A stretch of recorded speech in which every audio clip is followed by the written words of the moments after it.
and welcome to the Reparenting Daily podcast. In this podcast, we'll dive deep into reparenting, exploring all of the tools and resources that you'll need to help you along your journey. This podcast is divided into 3 sections. First is a daily reading. Second is a discussion on the reading followed by journal prompts. And the last section is a peaceful meditation for closing.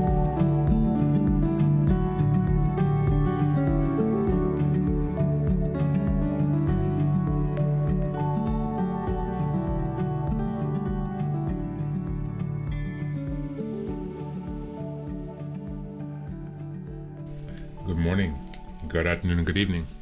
Welcome back to Reparenting Daily. Another day on your reparenting journey. Episode 179, guys. Chugging along. Thanks again for your support. As always, I really appreciate it. You guys contacting out to me with the thank you emails. I really just appreciate it so much. I can't believe how many people have really just been actually thankful for the work that I've put in, who have contacted me to either participate or just to give thanks. I really appreciate your time, guys. So as always, keep giving us a like, subscribe, comment, share any other media resources and content that you find here, and give us a 5-star review on Apple and podcast. Would really appreciate that. Spotify podcast, sorry. Today we're going back in the last day in this week of Power. It's the 48 Laws of Power from Robert Greene. And today we're looking at law number 36. Disdain things you cannot have. Ignoring them is the best revenge. Judgment. By acknowledging a petty problem, you give it existence and credibility. The more attention you pay an enemy, the stronger you make him. And this small mistake is often made worse and more visible when you try to fix it. It is sometimes best leaving things alone. If there is something you want but can't have, show contempt for it. The less interest you feel, the more superior you seem. Desire often creates paradoxical effects. The more you want something, the more you chase after it, the more it eludes you. The more interest you show, the more you repel the object of your desire. This is because your interest is too strong. It makes people awkward, even fearful.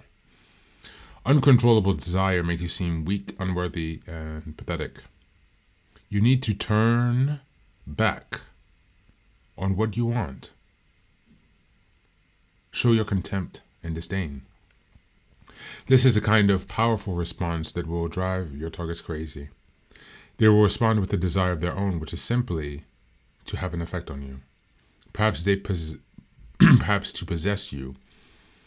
Perhaps to hurt you. If they want to possess you, you have successfully completed the first step of seduction. They want to hurt you, you have unsettled them and made them play by your rules. Contempt is a prerogative of the king.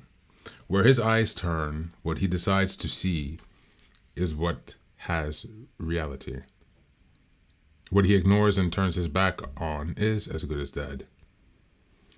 That was the weapon of King Louis XIV. If he did not like you, he acted as if you were not there, maintaining his superiority by cutting off the dynamic of interaction. This is the power you have when you play the card of contempt, periodically showing people that you can do without them. Thank you. And that's the reading for today.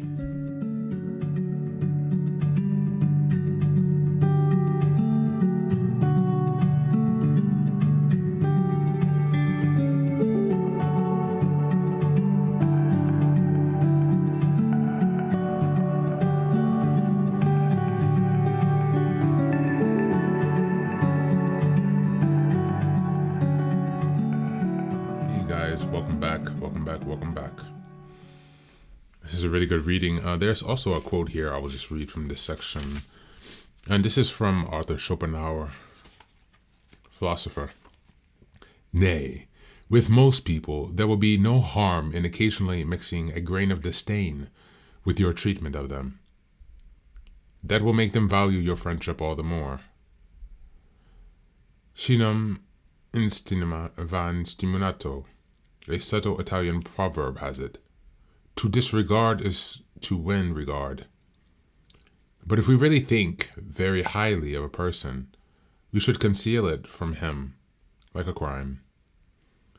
This is not a very gratifying thing to do, but it is right. Why? A dog will not bear being treated too kindly, let alone a man.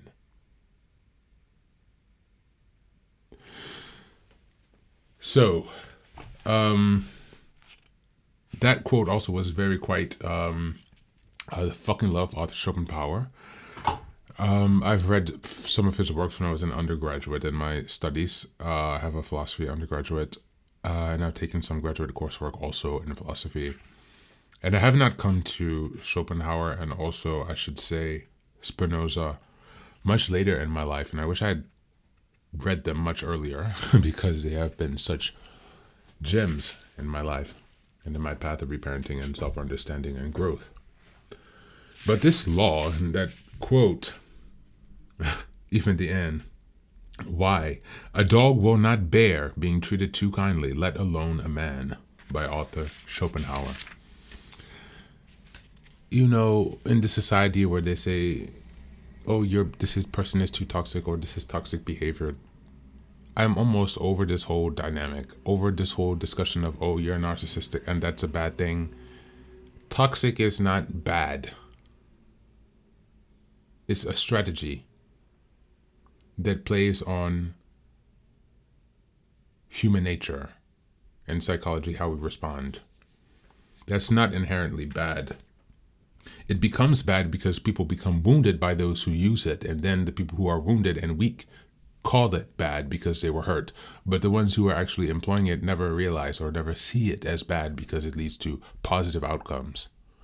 So if we step back from this victim mentality, there is no toxicity.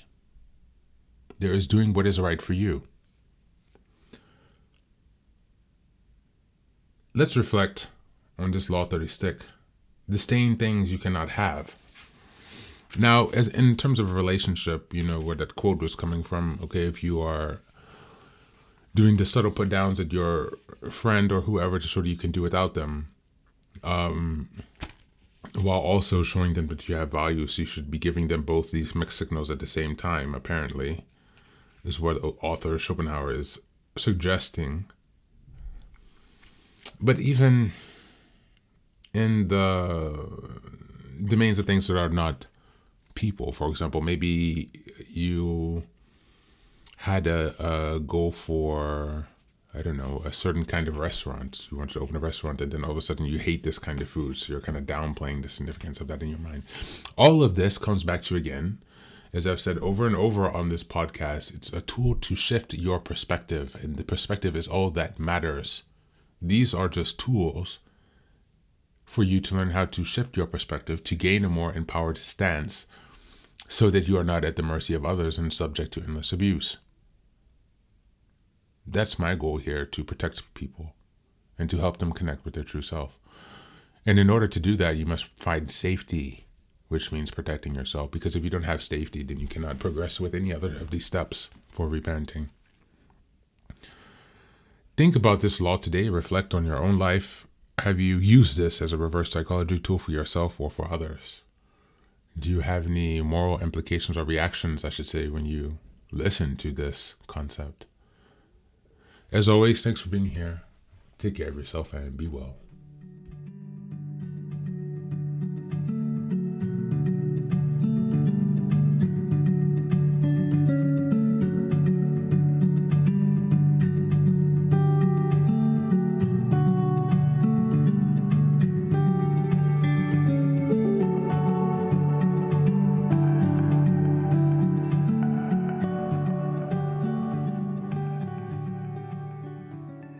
And now, let us move on to the final section, the meditation. This is an unguided meditation. I will simply provide some music and you can take some time to relax. Please feel free to choose a location and a place where you feel safe and where you can be undisturbed for the next 10 minutes. You can choose to be sitting down, standing, as you like, wherever you are most comfortable. Thank you for being here and enjoy the meditation.